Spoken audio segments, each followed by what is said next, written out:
Del primer capítulo.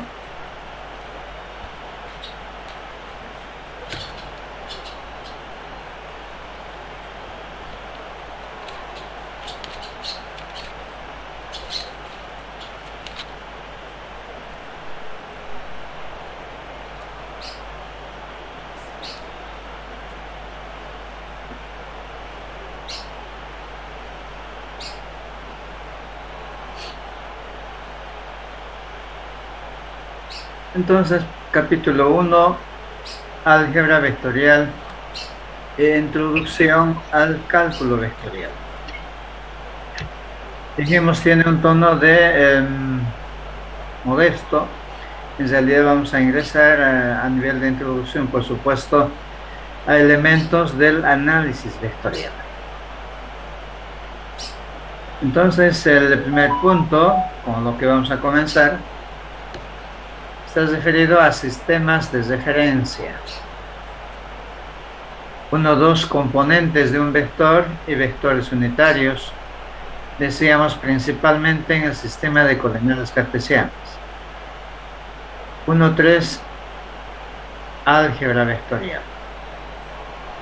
En álgebra vectorial vemos suma, resta, producto escalar, producto vectorial.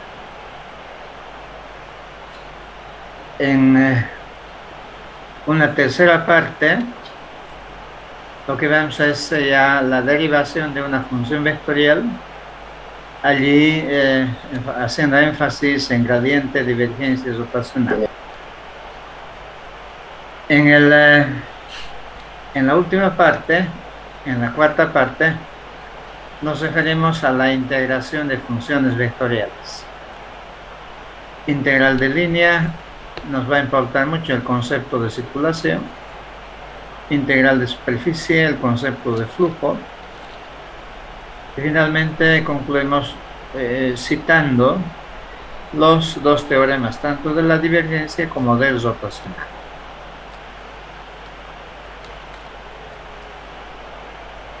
Siendo este nuestro contenido, como se puede ver, una primera parte que tiene la presentación de dónde vamos a trabajar.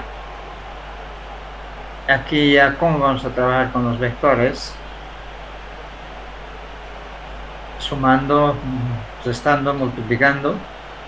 Lamentablemente hasta ahora no sabemos dividir vectores. Derivando, integrando. Son los cuatro campos o áreas en los que vamos a trabajar. Ya pasando al contenido mismo, sistemas de referencia.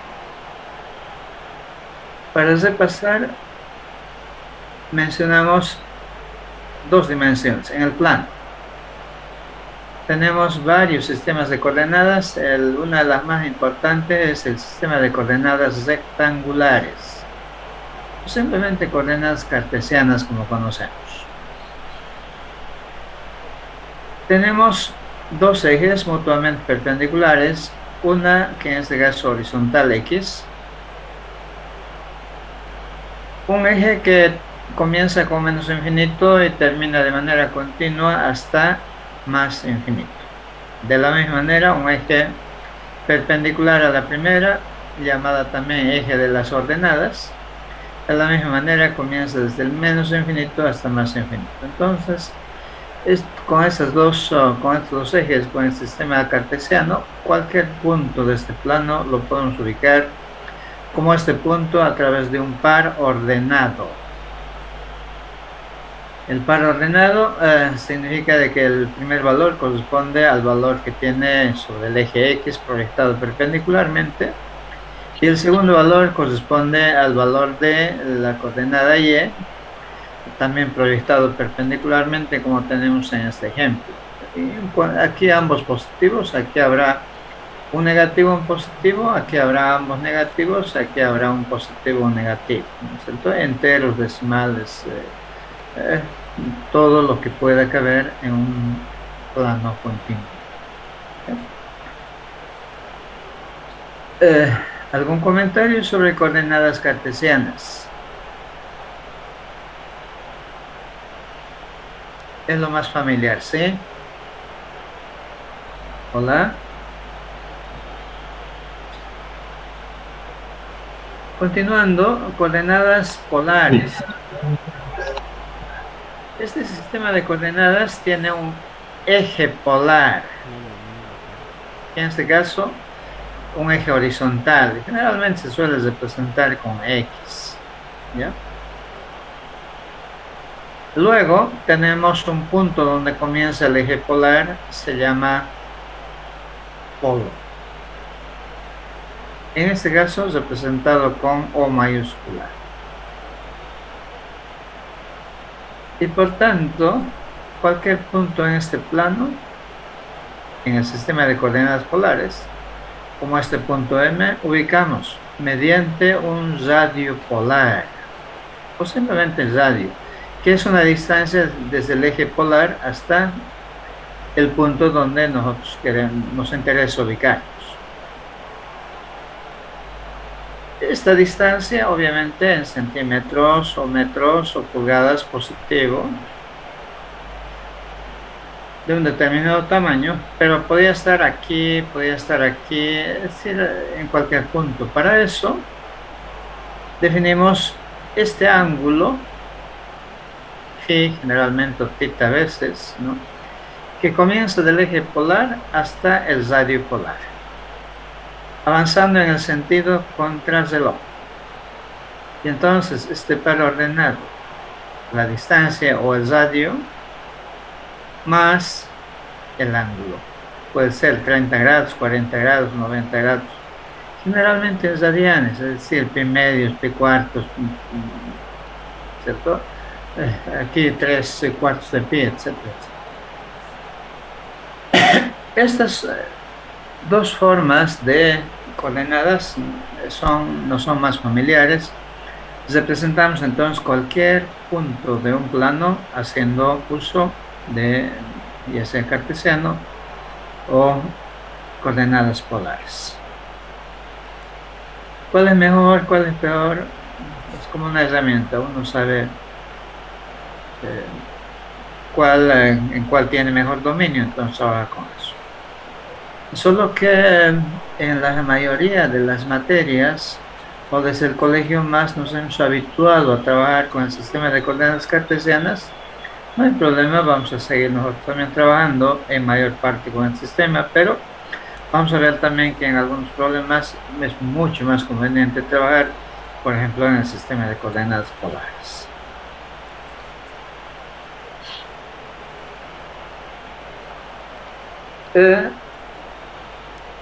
Estos dos sistemas de coordenadas, obviamente, para ubicar un punto, pues, como herramientas les decía, el resultado de haber trabajado con cualquiera de ellas nos tiene que dar los mismos valores o equivalentes.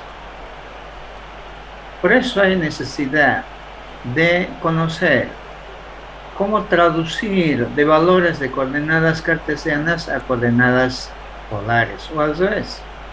Conociendo los datos en coordenadas polares, como desde allí obtener valores o coordenadas cartesianos, ¿no? La transformación entonces de valores polares a coordenadas cartesianas o de coordenadas cartesianas a coordenadas polares. Para eso es suficiente ver que en esta conjunción de coordenadas cartesianas y polar, un punto como este P, en el sistema de coordenadas cartesianas, el par ordenado existe. Y en el sistema de coordenadas polares, el radio polar y el ángulo, ¿cierto? Bien. Entonces, como se puede observar, X, que es se forma un triángulo rectángulo. X viene a ser, o sea, la coordenada X viene a ser el cateto adyacente en este triángulo rectángulo, y la coordenada Y viene a ser el cateto opuesto, y R, la distancia del polo al punto, viene a ser la hipotenusa. Así que aplicamos la trigonometría para tener, por ejemplo, si queremos X, ahí tienen R por coseno de alfa, o si es phi, coseno de phi. Este siendo el cateto opuesto, y la hipotenusa por seno de alfa. A su vez, si conocemos R y alfa, perdón, X y Y, basta ver que R es la hipotenusa de este triángulo rectángulo donde los catetos son X y Y. Entonces, toda hipotenusa por Pitágoras sabemos que es x cuadrado más y cuadrado y las raíz cuadrada. Como conocemos X y Y en los catetos, por tanto el ángulo también puedo obtener haciendo uso de seno, coseno o sin alterar los datos, la función tangente también. Tangente de alfa es cateto opuesto sobre cateto adyacente. ¿Sí?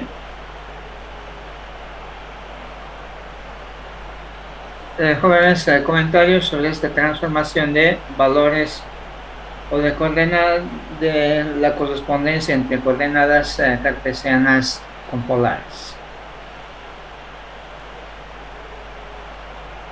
Hola. Ya, pasamos. En el espacio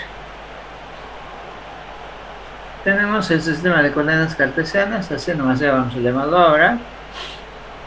Un punto como este, bueno, primero componen los tres ejes, colocamos el eje X, Y en el plano y Z elegimos perpendicularmente. Esto preferimos, pero no hay ningún problema si conocen otra forma también. Algunos, por ejemplo, colocan aquí X, aquí Y, mantienen lo del plano y trazan perpendicularmente el eje Z, saliendo, no hacia atrás, sino saliendo. Vale, igual, pero preferentemente vamos a usar esto porque para nosotros el plano está asociado a nuestra vida cotidiana con el horizonte, el piso que pisamos, ¿sí? La tierra por donde andamos. Y eso es el horizonte. Y el horizonte, entonces, como es un plano, a la vista por lo menos, lo ubicamos mediante los ejes X y Y. El plano, la horizontal, ¿sí? En este orden, primero X, luego Y. Y si este es X, entonces ahí atrás estará Y, ¿no? Y a este plano trazamos el eje Z perpendicular hacia arriba, positivo, y perpendicular hacia abajo, negativo, con las mismas características que hemos hecho para el plano. Solamente que aquí estamos viendo la octava parte de todo el espacio, ¿no es cierto? Todo el sistema de coordenadas cartesianas. Y un punto como este, en este caso se identifica mediante la tríada ordenada, ya no la diada ordenada, sino la tríada. Pero esta tríada se conforma de la misma manera. El punto proyectamos perpendicularmente al plano XY y ese punto a su vez proyectamos hacia el eje X, hacia el eje Y, y de la misma manera proyectamos perpendicularmente hacia el eje Z. Esos valores, por tanto, es la tríada ordenada. Las coordenadas cartesianas de un punto pueden ser todas positivas, negativas,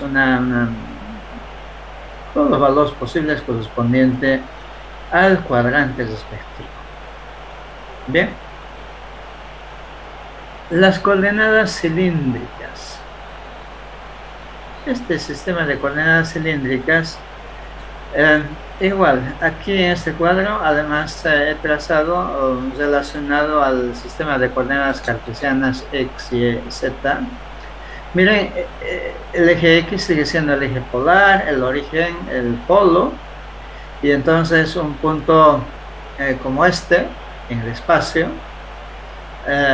bueno, el sistema de coordenadas polares conforma con el tercer eje, con la tercera coordenada, su ubicación en el espacio a través del eje Z, igual que en el sistema de coordenadas cartesianas.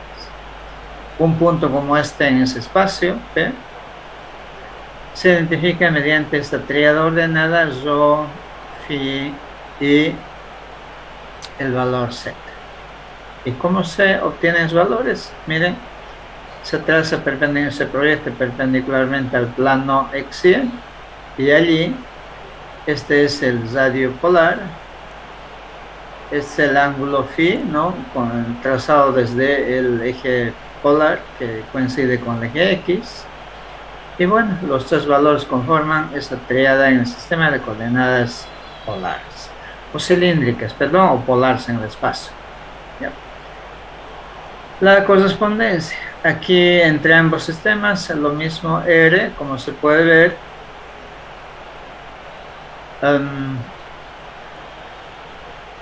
Aquí tendría que haber cambiado. Esta es para nosotros R, o Rho, como está en la gráfica, x cuadrado más y cuadrado, porque es la hipotenusa del triángulo rectángulo que se forma proyectando el punto P' hacia los x y y. No hay cambio. Lo mismo para el ángulo φ y z igual a z.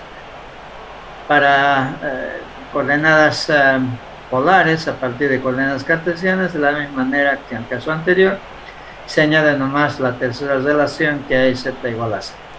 ¿Ya? Se cita un tercer sistema de referencia de las esféricas, en donde un punto, aquí también hemos relacionado con el sistema de coordenadas cartesianas para ganar espacio o tiempo si quieren, proyectamos perpendicularmente al plano x y de allí perpendicularmente también hacia los ejes cartesianos x y y.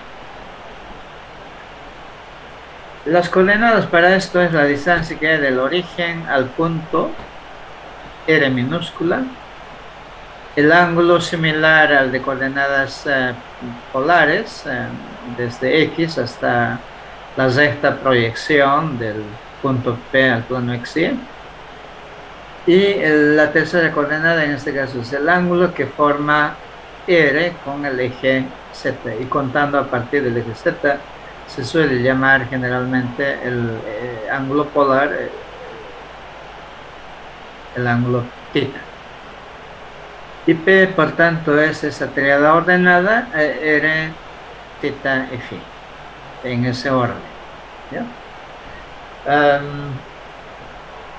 Sin embargo, esto no es muy restrictivo. A veces se suele señalar aquí el ángulo φ al medio y el ángulo θ al final. No hay una norma muy rígida en eso, como en los demás sistemas que hemos visto. ¿Ya? Así que no se extrañen si tienen θ al final y φ al medio. No hay. ¿Ya? La correspondencia con el sistema de coordenadas cartesianas, esféricas con cartesianas. Este no es más que la hipotenusa de un triángulo espacial, x cuadrado más y cuadrado más z cuadrado. El tercer cateto se le añade. Lo mismo para θ y lo mismo para φ. Asimismo también conocido los valores esféricos, poder encontrar x y z. Entonces, permanentemente cuando hagamos una integración en el sistema de coordenadas esféricas, pues tendremos que apelar a estas correspondencias que hay entre valores cartesianos y coordenadas esféricas. Lo mismo en el caso de coordenadas cilíndricas. Afortunadamente hay suficientes tablas, relaciones, tanto en anexos en matemáticas. Nuestro libro del MINISAL también tiene bastantes tablas o datos o relaciones, así que apelaremos cuando pues los necesitemos. ¿Sí? Entonces nosotros vamos a trabajar mayormente, ya resumiendo, en el sistema de coordenadas cartesianas que mejor manejamos, entiendo. Algunas veces, si el caso demanda, sistema de coordenadas cilíndricas, y eventualmente, espero pocos casos, en el sistema de coordenadas esféricas. ¿Sí? Depende del problema, ¿no? Si es un cilindro, por ejemplo, mejor será apelar al sistema de coordenadas. Si es una esfera, mejor resolverlo en el sistema de coordenadas esféricas, porque nos enredamos mucho en el sistema de coordenadas cartesianas y muchas relaciones ni siquiera son funciones y peor, no se pueden integrarlas. Y para ese fin hay que hacer este traslado de sistemas de coordenadas.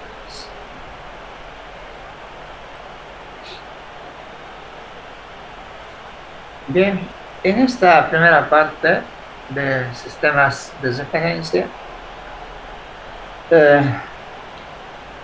¿cómo vamos a representar un vector en cualquier sistemas de referencia?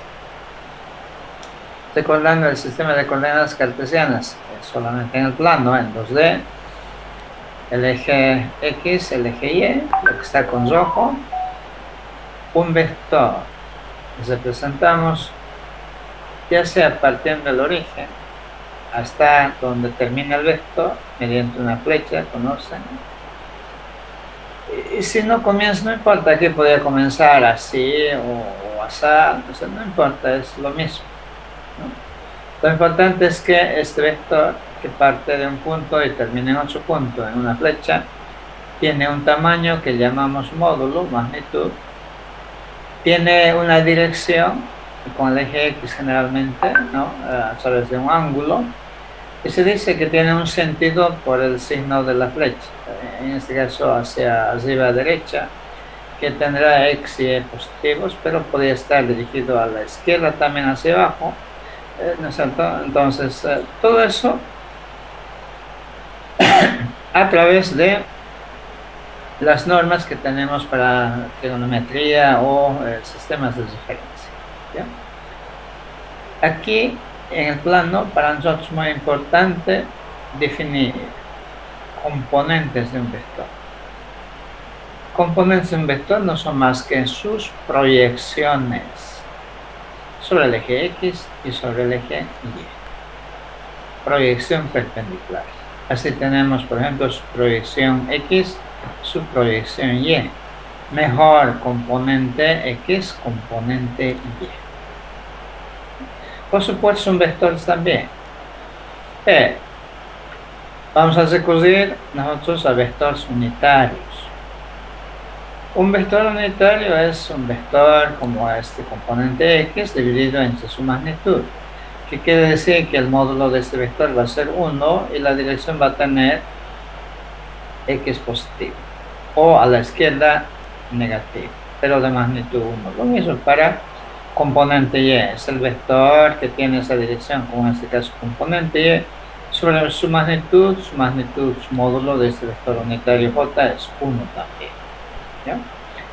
De esta manera, entonces, este vector componente X en magnitud, en tamaño, no es más que la hipotenusa por ser cateto adyacente por coseno, y componente Y en magnitud, la hipotenusa, el tamaño total del vector B por seno de alfa. Así entonces ya estamos relacionando, ¿no es cierto?, lo que sabíamos para vectores, para valores de puntos en el sistema de coordenadas. Lo mismo aplicamos para representar vectores en el plano, particularmente para encontrar sus componentes, ¿sí? Aquí estamos recordando cómo se definen vectores unitarios, en este caso, como les dije, para el vector unitario Y, para el vector unitario J, tomando en cuenta los componentes del vector B, el componente X y componente Y respectivamente. Así como hemos descompuesto, desarmado, si quieren, este vector en la dirección X, en la dirección Y, en dos partes, lo mismo tiene que operarse a la inversa, tenemos que saber armarlo, ¿cierto? Es decir, componerlo. Entonces, como el vector se ha descompuesto en dos partes, lo mismo el vector se puede reponer sumando las partes. Y en términos de los vectores unitarios, observen este vector componente X, no es más que esta magnitud, su magnitud que está dividiendo acá, pero que pasa a multiplicar el vector unitario. Entonces, B sub X por Y, vector, más B sub Y, vector. Estos vienen a ser propiamente o comúnmente denominados los componentes de un vector.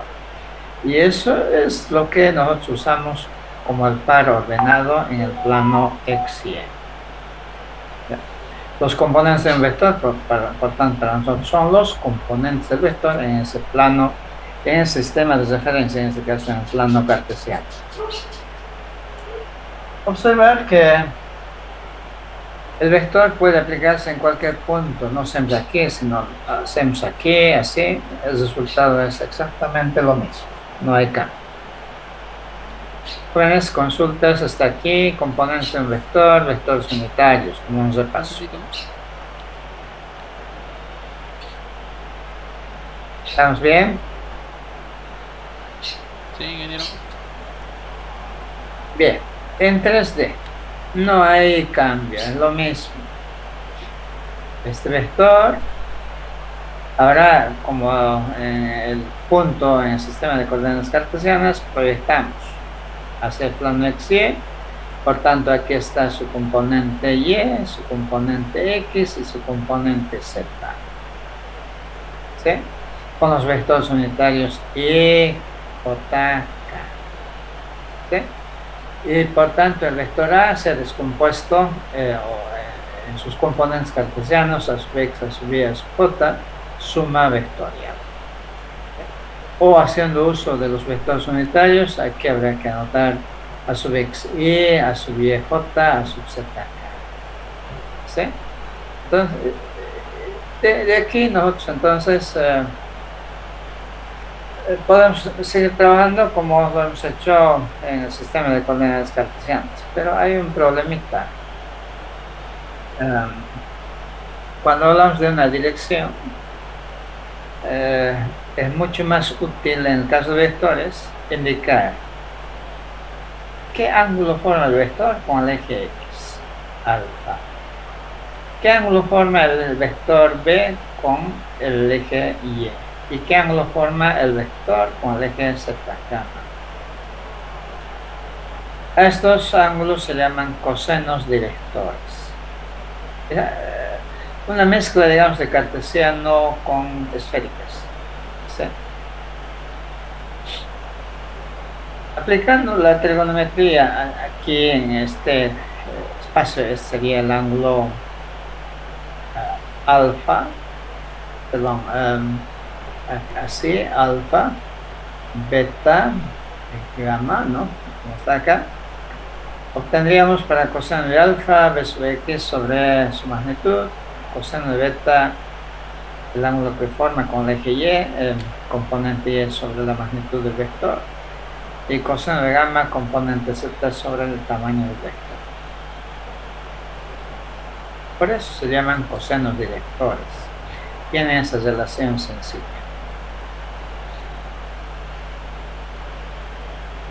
A ver.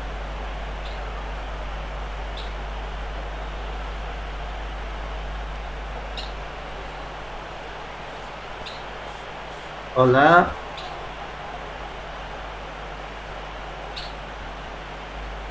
Te escucho, ingeniero.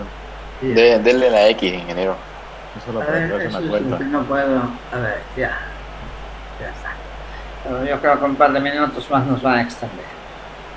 Además de estas relaciones, que son fundamentales con los directores, se puede verificar elevando al cuadrado miembro a miembro y sumándolos, ¿no? Observando que la hipotenusa no es más que el teorema de Pitágoras en el espacio, entonces el numerador con el denominador son iguales, se verifica que coseno cuadrado de alfa más coseno cuadrado de beta, coseno cuadrado de gamma es igual a... Ingeniero, disculpe que lo moleste, pero tiene otra ventana abierta y tapa el contenido que está mostrando. A ver, ¿cómo hago para deshacerme de la otra ventana? Dejo de compartir, ingeniero. A ver, voy a... Vuelvo a compartir otra vez lo mismo, dejo de compartir, por eso la pantalla se quedó congelada.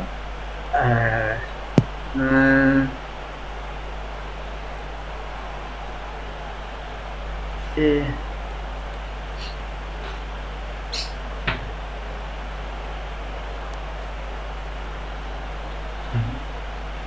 Jóvenes, lamentablemente se nos está agotando el tiempo, nos está cortando, así que continuamos mañana. Yo solicité media hora, así que... Pero si logro salir de acá, les aviso. Se agotó el tiempo, nos contó un par de minutos antes de lo que comenzamos.